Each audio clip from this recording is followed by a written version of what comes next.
স্বামী বিবেকানন্দের ১৬৩তম জন্মতিথি উৎসব উপলক্ষে যশোরে হাসপাতালে চিকিৎসারত রোগীদের মাঝে ফল বিতরণ করা হয়েছে।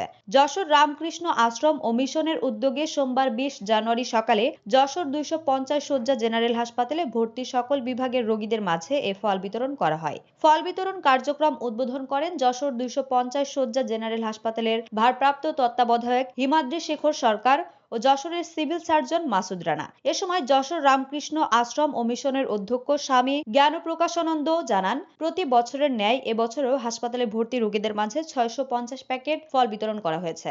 এ সময় উপস্থিত ছিলেন বাস্তে শেখা যশোরের নির্বাহী পরিচালক অ্যাঞ্জেলা গোমেজ, যশোর মেডিকেল কলেজের মেডিসিন বিশেষজ্ঞ মধুসূদন পাল, দৈনিক রানার পত্রিকার ডেপুটি এডিটর প্রণব দাস, যশোর রামকৃষ্ণ আশ্রম ও মিশনের সহ সম্পাদক স্বামী আত্মবিভানন্দ, সদস্য রবিরঞ্জন সাহা প্রমুখ। উল্লেখ্য, ১৮৬৩ খ্রিস্টাব্দে মকর সংক্রান্তি তিথিতে ভারতের উত্তর কলকাতার সিমলা অঞ্চলের ৩ নম্বর গৌরমোহন মুখোপাধ্যায় স্ট্রিটের এক কায়স্থ পরিবারের স্বামী বিবেকানন্দ জন্মগ্রহণ করেছিলেন। ১৯০২ সালের ৪ জুলাই এ মহান পুরুষ হাওড়ার বেলুর মঠে মৃত্যুবরণ করেন।